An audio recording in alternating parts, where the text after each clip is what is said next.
Ithi life graduate wemalwandle. Ngaba ikhona enithina uNkulunkulu imemo angazange asibhalele yona noma mhlambe imemo yakaSathane qobo lakhe ngoba cha abafana bathunywe uSathane buqu kuthina. Umjolo wamanje so wabanjani ngoba I am so confused. Malwandle, I've got mixed emotions. I can relate to your story eziningi oziposta nje ngihleze ngirelate and I don't even know ukuthi kusho ukuthi ukurelate kwami does that mean kusho ukuthi mina sengigowe ukudlula bonke abantu abakhona emhlabeni ngoba hey each and every time uposta a story kuvele kuvuke emaminithini okwangehlela nami okwakucishe kufane naloso story.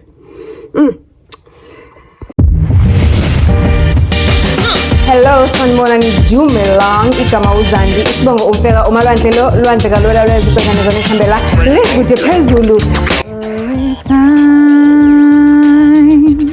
It's a story time. Ayishem soloko sibabaze njalo imlomo siyoyilanda phansi izindaba zenu zomjolo yo. We've reached 40k subbies. Thank you so much for the love. I appreciate you. And when we reach 50k subbies, I've got a surprise for you. Keep them coming and don't forget to go to Sasenama channel membership. And I am working on getting you guys beautiful, nice packs for channel membership so that by the time we have 5, 10, 20, 50, 100 channel members, we make it worth their while. So njengamanje ngicela ngiphuthando siqhubeke sithandane ni share lama episodes far and wide ningakhohlwa ukubuka ama adverts whenever you're watching the episodes because that is helping the channel ukuthi khule nokuthi YouTube abone ukuthi hayi abantu baye enjoy i channel so akaqhubeke ayiphakamise i channel because if i channel ningabuka ama adverts YouTube is a business. They are making money by Val. Nami, I also spend my time and take my moment to talk people and do all that I do and bring it to you. So I have expenses that I have to cover, especially nje elibiza kunawo wonke idatha nesikhathi sami engihlala phansi ngishootha. Right? So ngiyacela ukuthi sinakekelane sithandane siphane nje lolo thando naloso sineke ngiyabonga kakhulu uthando ngiyalibona ngicela likhule lungakhokhobi lo thando lethu lukhule nje njalo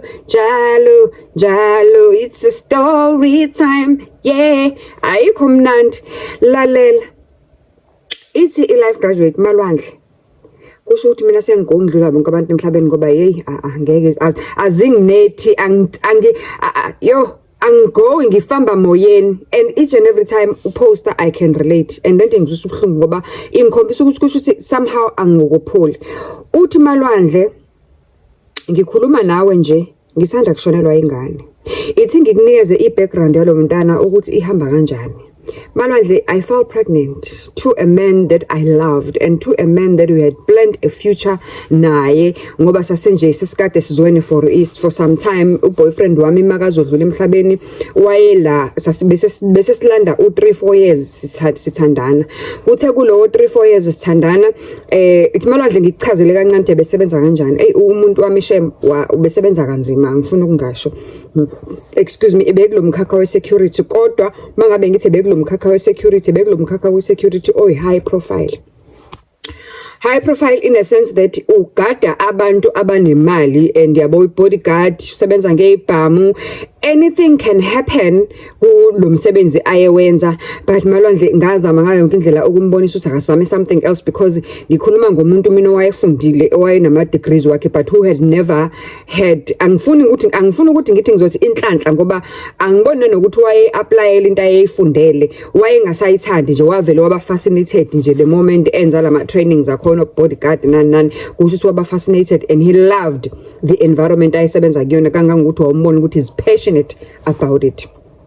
Passionate njalo ngayo isikhathi somjolo ayinaso sasesincane kodwa mina ngesikhathi nginaye indlela ayisebenza ngayo ngibone ngazi ukuthi wayesizama ngayo yonke indlela isikhathi ukuthi aspende nami to a point ukuthi waze wakuphimisa ukuthi uyafisa ukuthi moving forward as 3 years nje ngoba uthi masiqeda 3 years nje ukujola Malwandle is-surprise angisaphaza ngayo vacation is-surprise angisaphaza ngayo. I could not believe ukuthi umuntu wami has actually taken the whole long weekend from Thursday, Friday, Saturday, Sunday siku-vacation nje sabuya Monday. Malwandle mina ngikhuluma ngomuntu oyi-workaholic kangangokuthi wayehleze on standby, wayaziwa ehleze on standby kule nkampani ayisebenza kuyona, nabantu ababefuna ukukhavela ababehleze bekhavelwa wena mina ngize ngithethe ngithi mina hayibo wena njalo ukhavela everybody ukuthanda imali noma ukuthanda umsebenzi. Uthi kodwa ukuhamba kwesikhathi ngarealize ukuthi hayi kwakukuthanda umsebenzi. Uthi Malwandle umuntu wami ke sithe sesikhulumile ke saqeda ke ukuthi hayi uzoyovela ekhaya and everything, sahamba nje isikhashanyana sesakhuluma leyo nto ukuthi siqala kanjani ukuqokelela imali, sikhuluma kanjani nabasekhaya, sisendane nencwadi. Uyabona nje sisekulezo zinkulumo ezazistill sephakathi kwami naye. Uthi hey Malwandle kwavele kwenzeka into ebuhlungu, yazi lo muntu akashonelanga ngisho emsebenzini, kodwa ngiyabona ukuthi mhlambe kwaba umona mhlambe abantu abanye ayesebenza nabo ngoba he was on the way to a training somewhere in Joburg, and as he was on the way to a training wavele nje waambushwa imoto, and uthi wayibona waqale wayinotice imoto ayiloke imlandele all the way from Harrismith. Wabona ngoba ngithi bayasebenza ngazo, uthi ngabona ukuthi le moto uyathanda iyangilandela. Uthi le moto wakwakhona he lose the car makafika lapha koMontrose, siyabona Midway. Uthi wakhona ukuyiluza because uthi wathi mase checker after he has left that area koMontrose wabona hayi le moto emlandelayo ayisekho. Umngani wakhe owafikelela kuyena kuqala esibhedlela ngoba maka admitwa esibhedlela ese-closer to Joburg. Umngani wakhe wafikelela kuqala kuyena esakhona ukukhuluma, wasixoxela lokho ukuthi yinto amxoxele yona leyo ukuthi uyishilo before azoshona. Uthi Malwandle ke after Montrose ke lapho ke he's lost the car eyayimlandela. Uthi nje waambushwa imoto engiyavele wangazuthi ya overtaker, enye kwangazi ukuthi imdrivisa kabi. Uthi uyabona lento engazi ukuthi kuno road rage nyana phakathi kwabo khata waphuma ibhambu dudududu. Kuthiwa imoto ayiphelile ama-bullets, indlela eyiphele ngayo imoto ama-bullets uvele wayengekaza asinde. Kodwa ke kuthiwa akashonanga on the spot.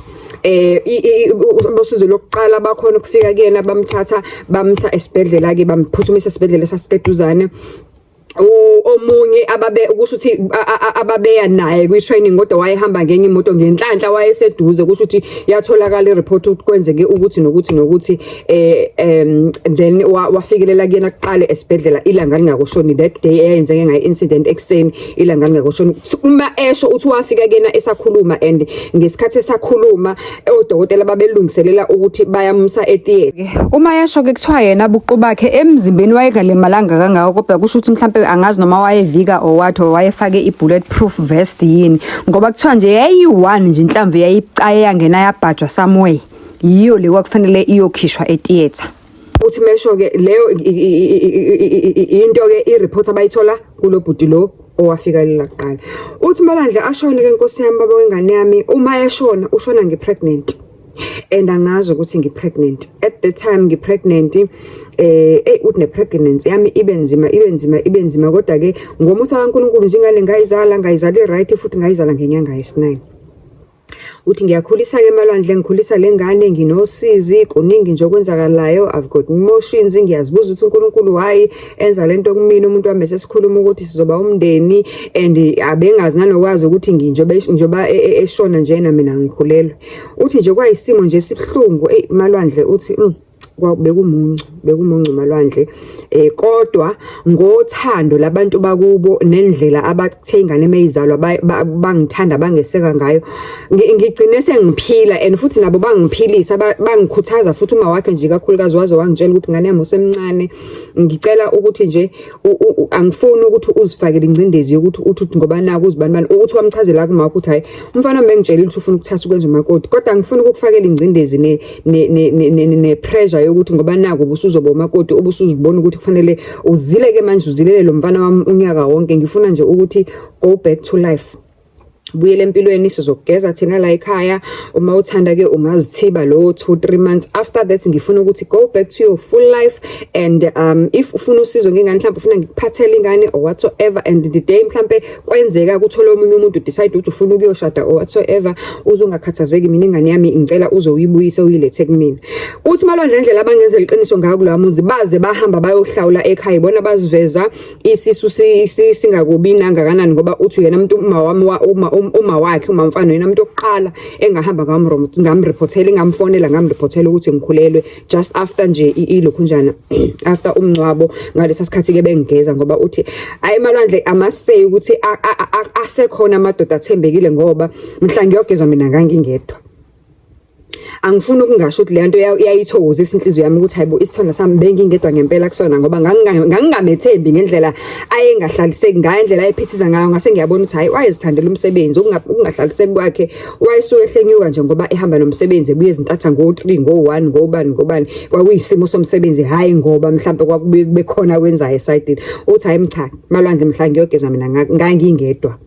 And abantu basemzini wami banginika uthando banginika attention bahlala phansi nami bakhuluma nami basho nje yabona nje bangenza ngaphola well ngangicabanga ukuthi bangenze ngaphola kodwa at that point ngaphola to a point ukuthi angifunanga nanokuthi ngilowe ngizixanga ama counseling ngoba ngangibona ngangizwa ukuthi hayi impilo izoqhubeka ngizoba right and mind you ke uma wakhe vele wayewunesi so umkhakheni waka healthy so wayes understand izinto zama trauma nani so bese phenduke nje waye counselor lami futhi nje engikhonzile saba banganeke nengane yabo ke beyithanda ke uthi mangiteta ke Malwandle ngateta umfana isibutubutu somfana esihle sifana noyise Malwandle uthi ngisho amashi uthi indoda yami yayinala amashiya lawa uthi yabona abantu abanamashiya amaningi kuze kube ngazi afuna ukuhlangana la abe noboya obuncane la at the center amahle athi uthi ingane yami izelwe incane Malwandle yayinjalo ngathi mangiqala nje ngimgona ubhebi wami esandleni uthi ngasidinda isililo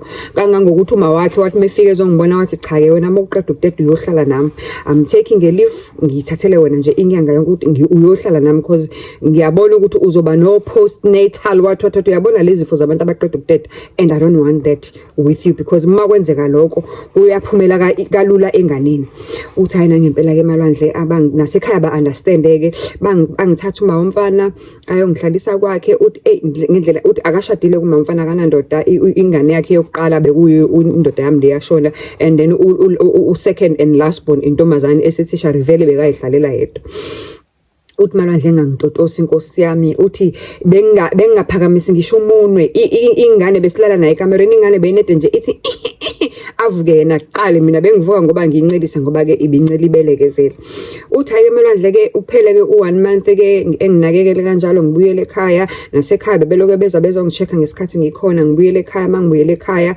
usa insist ukuthi ufuna ngihlale naye ngathi hayi ngeke impilo phela kufanele mayiqhubeke and nami kufanele ngibuyele emsebenzini uthi hayi ke after 2 months after maternity leave yami ke ngabuyela emsebenzini ke ngase ngieda u1 month ukuthi nje ngicela ukuphola ngoba kuningi esengidlule kona so uthi maternity leave yami yayinde kangakuthi ingane yami mina ngaze ngacishe ngabuyela seyihamba ngisho gijima emsebenzini kodwa ke ba understand emsebenzini ke environment engisebenza kuyona yami ne professional environment so they bangithola ukuthi ngithini mangabe ngithi angeke ngikhona uthi Malwandle fast forward later the relationship with uma wengane is good ingane anytime mangifuna ukuyojola ngifuna ukuyenzani and nayo yangikhumbuza ukuthi lalela ntombazane wena usasemncane kabi jola phakama sivuthulule zenze ube muhle uthi mina uma wami well ngizombiza ngomamezala wakhe ngoba phela ya akesithi sivele sithi uthi umamezala mina ngabe ngingashoti ngemali yokwenza ikhanda kodwa ngiyasebenza uthi umamezala wami bengivele nje angifonele athi ngosuku ukuthi clear your schedule whatever you've planned to do for the day uyazi ukuthi angisebenzi ngeweekend whatever you plan to do for a day ngiyeza ngizokuthatha ngo8 ekseni ngifuna siye somewhere ingane ukhona uzibanibani uzivaliwe izikole ukhona ekhaya uzokubhekela ingane uthi angikhiphe inkosi yami umamezala wami siqale esaluni siyokwenza ikhanda senze izinzipho sibe bahle masisuka lapho sihambe siyodla lunch somewhere uthi lapho siyaxoxa mengabe senza zonke siyaxoxa athi lalela umncane kabi intombo ngifuna nje uzivuthulule ingane yami ube muhle uthi share on flick uthi nails wabanjani ikhanda lakho lihlezeli up to date abafana bakubone because iyona into ezokwenza ukuthi usheshe uphole and move over from what you went through angizange ngi understand ukuthi ukulahlekelwa indoda kuyinto enjani ngoba ngizange ngishade empilweni yakho empilweni yami makushuma mangabe shuma umfana angizange ngashada empilweni yami kodwa angicabanga ukuthi it's something anybody deserves to go through. Uthi ayina ngempela uthi because of that ngasheshe ngaphola Nkosi yami, because of that nginalo mama uyangisupporta, is a good support structure, is there for me, uyangisupporta in everything. Ngasheshe ngaphola yaqhubeka impilo. Uthi Malwandle yaqhubeka impilo, mayiqhubeka impilo ngempela ke nami ngazivuthulula ngazithatha ke at some point ngahlangana nendoda, and mangihlangana nale ndoda ingane yami isila ku 3.5 years. Sekukhulile kuhamba crash aqine akubhaqeke uhlala lapha kagogo wako ke manje, ngoba ugogo wako insistile ukuthi ufuna ukufaka ezikoleni ema-crash abelungu, ufuna ukukhuluma isingisi. So mina anytime mangifuna ukuyobavakashela ngiyaya kubabona, and kuyangisiza ngoba vele umsebenzi ngisebenzela a bit far away from home. And ingane yami engathanda iphile impilo yasemafletini waphela njoba ngihlala emsebenzini ngiqashe efletini, akuyona impilo vele nami bengiyithandela ingane yami leyo. So ingane ke manje njoba isihamba icrash ihlala kagogo, ugogo uyifaka isikole ecrashini yabelungu, i-right yalandwa, yabona nje lonto mina whenever ngifuna ukuthi ngivakashele ngiselivini ngiyayithatha nginayo ekhaya ingivakashele, nasefletini yangivakashela, but not for long because bengingathanda ukuthi ijwayele impilo yasefletini nje. If you understand impilo yasefletini you'll understand ukuthi what does she mean ukuthi bengafuna ukuthi ajwayele impilo yasefletini. Uthi mina nje fast forward ke kwenzeke ke nami ngibona Nkosi yami sengiyaqaqeka, ngiyabona nje ngigcine ngibona uthi ingane yami itheme yohlanganisa u4 years. Ugogo wayenzela isiphihli se-birthday party, ngihlangane nalo bhuti lo uyawazi amaphatha manje engane manje ukuthi amaphatha ezingane zabantu aba-affordayo zogogo abaseyintweni ukuthi enziwa ama-events planner. Uthi Malwandle ngihlangana kanjalo nalo bhuti lo oyi-events planner yamaphatha ezingane. Ukulowo mkhakha is somebody who is yabona nje umuntu ozibhekile, well ozimaintainayo, well off financially because the company yakhe is doing quite well. Yabona nje ukuleyo events ntontoni yakhe ubuyenze nezinto ezithile ezinye side team buildings for companies and your contractor. So leyo umuntu nje alright financially, awungathi mangithi 1-2 but wabeka amabili amathathu ngachazeka nami hayi kwavele kwa umjolo lento. Uthi Malwandle ngicela ukuthi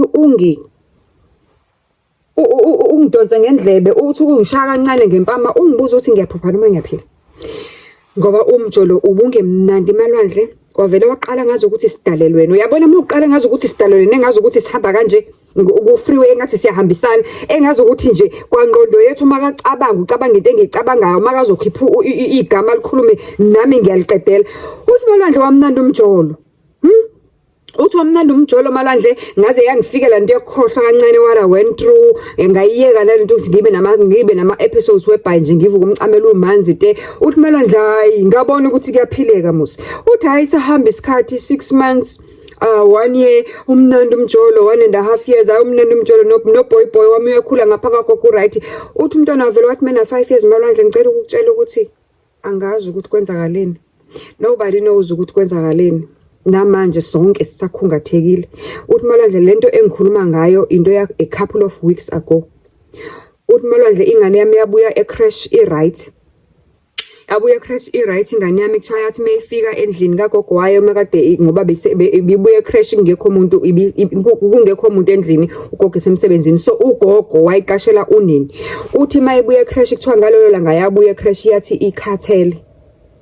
Wabuza unene hayibo ukhathele nidlale kakhulu esikoleni. Uthi Malwandle into engajwayelekile ke ingane yami ngendlela ebe hyper active ngakhona ibifuza babakhe nje beka umuntu hyper active ongahlali phansi ngisho ekhona endlini, okhuthele ngisho nasebusuku uzuthethe usayibo isikhathi sokulala manje wena uyakwaqazisa uyaqongqotha uyawenza ini. Uthi nje bengibona ukuthi uthathe le character babakhe. Uthi ingane yami mina ebibuye crash Malwandle idlale iyoziphunyiza ukuthi sekuthiwa u8 isikhathi sokulala seyiyalaliswa.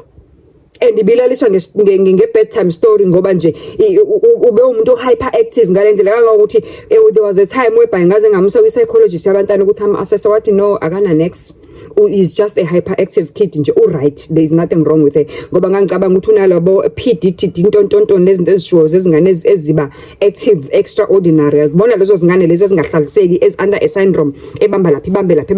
Uthi ngangicabanga ukuthi unjalo kanti hayi ayikho njalo. Sayisa lapho nogogo wayo naye waye consent, kodwa ugogo wakhe waye consent ukubuya nganeno ngoba uthi waye understand ukuthi nobaba waye wayenje, kodwa just for ukuthi babe sure yabo ukuthi ngempela ayikho njalo. Uthi hayi nangempela ke ba confirma kilo khonjana yezingane ukuthi hayi no umntwana right akanankinga, it's just a hyperactive kid.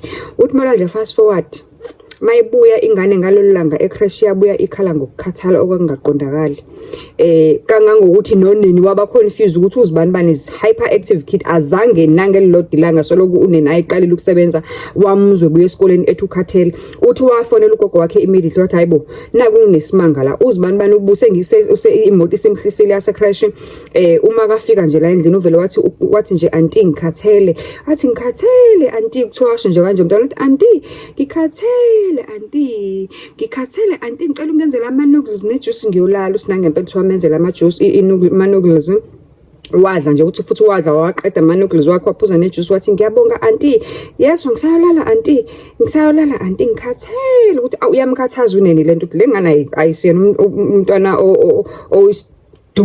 dum esithanda ukulala mos kwenzakala namhlanje ukuthi immediately wafonela ugogo wakhe wayengena ngenhlanhla ugogo wakhe wayengena i-night shift that day wayengena i-day shift that day uthi wamfonela ugogo wakhe wathi hey ma nangu uzibani la ukhala ngokukhathala engakunderstand kodwa ke ngiye ngamthatha nje ngamfaka ebhavini mekakhala mekaqeda ukudla mfaka ebhavini ngamgeza quickly ngase ngithi akahambe kayolala ulele njengamanje njengoba sikhuluma uthi wathi yebo wathi hayibo hayi kusha ke lo akangena umkhuhlane ngicela umcheck ucheck temperature uthi kwakunezinto ke zengane ke zokucheck temperature and everything awuthatha into yakho na ke womcheck temperature ungitshele ukuthi record abani uthi hayabuye asho ukuthi recorder normal abesethi after every 30 minutes mekaqhubeka nokulala qhubeka nokumcheck temperature ukuthi recorder bani uthi hayi lo ke mchecka ke lo mcheck 30 minutes oqala temperature yayi right uthi 30 minutes yesibili ingane yayisinyuka temperature and ibukeka ijuluka and uthi ijuluka nje it's a very cool winter day uthi hayi ingane ke baloke uthi asho ugogo wayemanesha uthi hayi yenza ukuthi mbambathe ngamanzi mthini uthi hayi kwacaca ukuthi ikhona into engekho right ngingane uthi wema ngicela ukuthi ubuye uthi mayisho njalo uneni vele sekuyoshaya iafternoon isikhathi ukuthi ashayise vele abuye uthi hayi nangempela wasekuyisikhathi ukuthi abuye vele wabuya uthi mangabe ugogo wayo efica ingane uthi kuthiwa bayifica seyivutha ke manje seyivutha straight uthi wazama ugogo wayo phela ngithi unesi wazama wabamba wayeka wenza izinto zakhona zaziyo naye ukuthi they could be a first usizo lokuqala first aid you know uthi wenza uthi ayibahluleka uthi babize ambulance ke manje at this point uthi wabize ambulance ngoba uyabona ukuthi akafuni ukuthi kube khona izomphazamisa ufuna ukufocusa kulengane uthi wathi ngeke auntie sizobiza ambulance vele kuyabazi kona nesibana ama medical aid iambulance ama medical aid ayifani ke nale yakho le enkandla efika nangakusasa ibukutshela iqhonyelwe yithayi lawa ya 30 minutes mkhulu ambulance isuke sifikile and abantu abahlala emadolobheni ke nje within 5 minutes ambulance isuke sifikile uthi hayi ngempela kuphelanga ngisho 15 minutes ambulance ibiziwe wi caba by ambulance yafika uthi bamphuthumisa ama paramedics ayambamba yamyeka uthi hayi bathayi Mntana is gone uthi ngathi uthi bathi Mntana is gone uthi ugogo wayengakholelwa wayengafuni wathi ugogo nithini ngomzukulu wami kwathiwa nje umntwana is gone just like that umntwana nje wabuya crash wakhala ngokukhathala wadla wacela ukudla wadla walala makaqeda ukulala useyavuka umntwana makaqeda ukulala sekufika ama paramedics umntwana akasavuki ngisho ukuvuka sekuphelile ngaye uthi hey Malwandle I could not believe when I received the call from ugogo ethi phuthuma konakele. I could not believe it. Uthi Malwandle angazi ukuthi ngabuza kangakho ukuthi abangichazela ukuthi kwenzakaleni. Uthi angazi ngabuza kangakho istory ngingasizwa. Angazi ngabuza kangakho and each and every time ugogo ayichaza lento ngoba yena wafika isigameko sisashubile naye wayithi mayikhala sidindi Malwandle asidindi engakholelwa ukuthi kwasa naye honest whatever that she tried to do to calm the situation did not happen.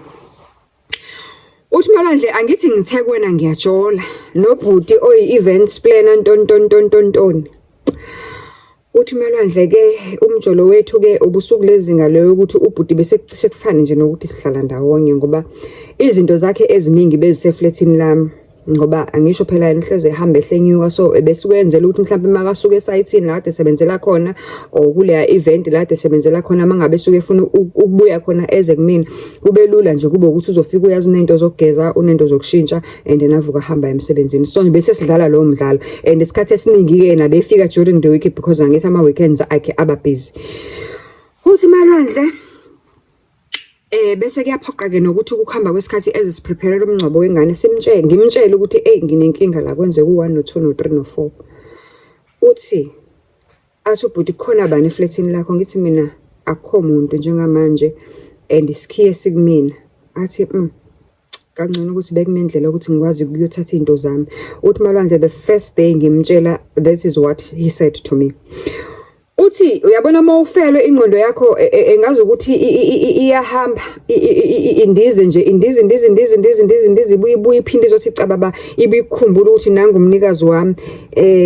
Uthi at some point ingqondo yami ihambe iphinde ibuye ngithi hayibo, emayibuye kube ngazi ukuthi engqondweni yami angizange ngimtshele uyibani ukuthi ingane ishonile, ngoba mangimtshela uvele wangikhumbuza nje ngeimpahla zakhe eziseflatini afuna ukuzilanda. Ngiyacabanga ukuthi emqondweni wakho wayecabanga ukuthi njengoba impahla zakhe zilapha akazi ukuthi ekhaya ngizohlala isikhathi singakanani naba kube khona into azidingayo lapha ey'ntweni zakhe eziseflatini lami.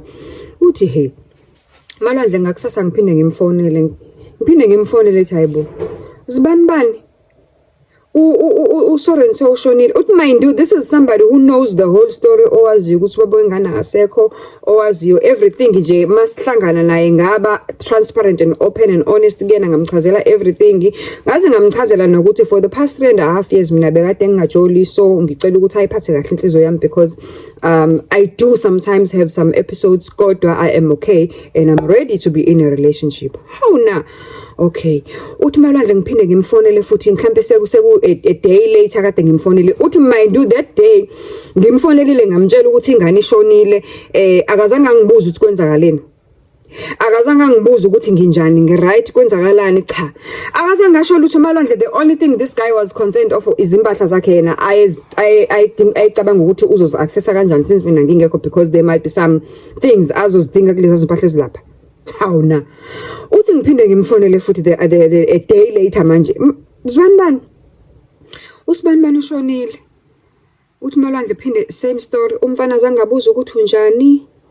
How are you coping? How are you feeling? Azange abuze umfana ukuthi kwenzakaleni. Umfana azange uthi Malwandle ngiyazisebenzela ngiright, I am financially okay, ugogo wengane uright, ayikho icover lengane engekho kuyona. Uthi ayi ukuthi mhlawumbe bengibuzela ukuthi akanginikeze isipheko noma sikhishwe isipheko umuntu mayeshonile, akathi mhlawumbe nali 1000 noma lali 5000 thayisela lapho nje obonza amalungiselelo ezisazi sonke ukuthi imingcwabo seyaba expensive these days. Kunamakhaza kunamabhokisi abantu baphuma bayangena kuzodliwa kuyaphekwa kwenziwa manje. Uthi hayi ukuthi bengifuna umfana angilekelele or anything like that, ukuthi ngifuna ukuthi angibalansise, cha ngiright, ugogo wakho uright, ingima wengane right, nasekhaya ingane si right, asidinge sizo lwakhe. Malwandle ngithi Malwandle awungizwa umuntu wami Malwandle esengiphusha naye, ebengicabanga ukuthi uyangi-understand. Akazabuza ukuthi ingane kwenzakaleni, akazabuza ukuthi mina nginjani, akazabuza ingane izongcetshela kuphi or kwenzakalani. Fine, I understand bengena relationship nengane yami, akayazi ngisho ukuyazi uyigcina esithombeni ngoba ebona i-wallpaper efonini yami. Ngithi Malwandle bebengena relationship, fine, I do get it. Malwandle bebengena relationship, I do get it. Ingane yami hayi ngoba bengijola naye ngoba bengiyifunela ubaba. Malwandle kanti umjolo sowabanjani? Mhlambe wena uyazi, mhlambe kunememo abafana Malwandle abayinikwa udevil noma mhlambe bayinikwa uNkulunkulu esingayi-understand thina ngomjolo. Malwandle umjolo sowabanjani? Uthi Malwandle kutheme ngabe enza leyo nto day 2 ngimtshela ukuthi ingane ishonile, wathi okay, hayi ila ingqondo yami yavele yabuya okugcina yabuya okugcina Malwandle yaphila qingo, yahlaphuka ke this time yathi hey buya nangu nakufanele uhlale la wona. Uthi Malwandle yabuya ingqondo yahlaphuka kwasa ngokunye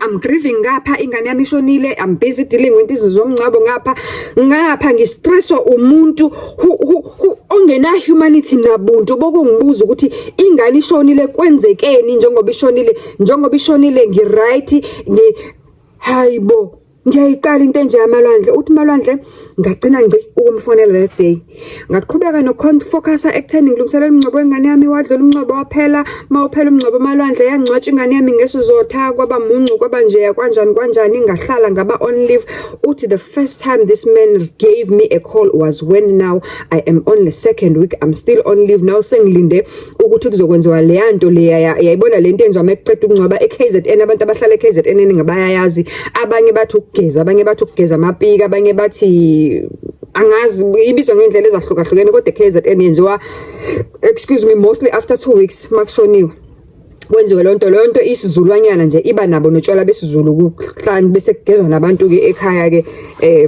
bese kuqhutshekwa ke ngosiko ke if kufakwa inzila le la or kuyaphucwa ekhanda or kwenziwa kodwa nje lonto nje after 2 weeks uthi I received a call from umfana after loyo 2 weeks loyo engibuza ukuthi ngizogezwa nini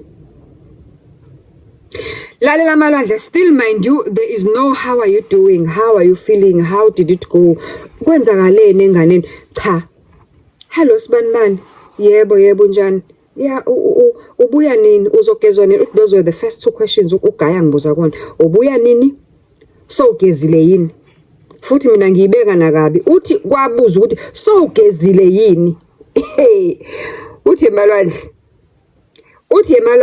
I've never been annoyed by urabish kanje udoti masipala danger ingi-annoya nje ngikreveal ngathi lo uzongenza ngidlule nkosi yami yazi ngizodlula ngithuka lo doti lo uthi ngavele ngavala ifoni yami ngamblock same time ngaphuma kuyena ngathi lo ngishonelwe ingane ngithandana naye sengilanda owesingakho unyaka ngithandana naye uyayazi ingane yami well uyazi isithombeni akana relationship naye fine but what happened to caring for umuntu othandana naye endlula esimweni esinzima ubuza ukuthi kwenzakalani uright hayi ukuthi bengilindele ukuthi abuze ukuthi udingani ushoda ngemali ushoda ngani cha kukhona I just needed him I've never been so hurt in my entire life I've never been so hurt in my entire life and at that time my mind just raced back to a relationship that I had nomuntu wami ukuthi mina umuntu wami baba walengane ngiqeda kuyingcaba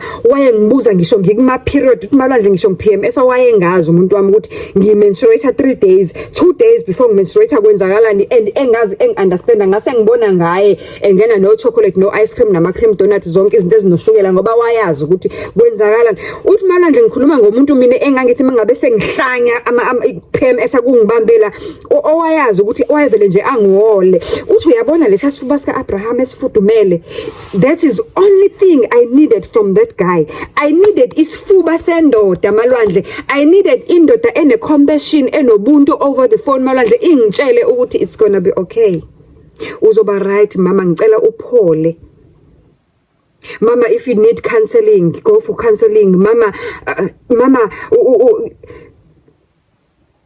a caring heart, malwandle, a caring hands and a caring voice. Uthi that's all I needed from umuntu wami.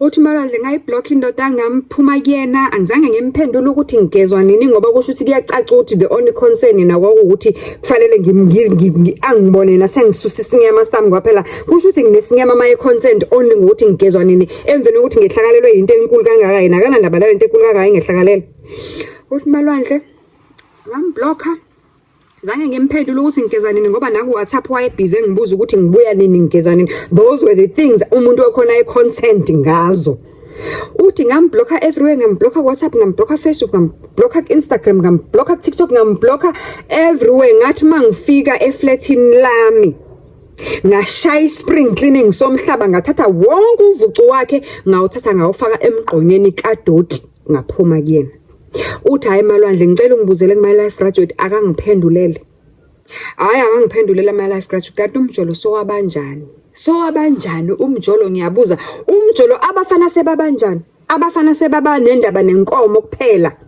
mawahlakalelwe isiqebhe isento umuntu is only concerned ukuthi ugeza nini ubuya nini is that how umjolo has become hayi sibekade singakusho ukuthi ebuhleni nasebubini kodwa awuna ubuntu. ungathi umuntu uyamazi. Lapho lo laka vane kaxama wododu umasipalati into edinga ukuthatha isifaka emgqonyeni kwasayona. Sengibala iminyaka nayo. Ngicabanga ukuthi umuntu uyaphila. Hayi bafana siphenduleni. Ikhona imemo mhlambe nayithola akubuzi mina akubuzi mina kubuza life break. Ikhona mhlambe imemo eyimfihlo esingayazi. Sesicela ukuthi ningabe nisayenza imfihlo nivele niveze ngoba imfihlweni niyahluleka uyifihla ngoba cha umjolona. Hayi angazi kufanele siwenze njani. Le department Tinder Moments is back. Kumbula, if you've got your story of a dating app, Tinder, Facebook Love, TikTok meetups, whatever, let me know how did it go. Nisajola wakuphatha kanjani? How was your first meetup? I wanna know. Tinder Moments is back. Love you.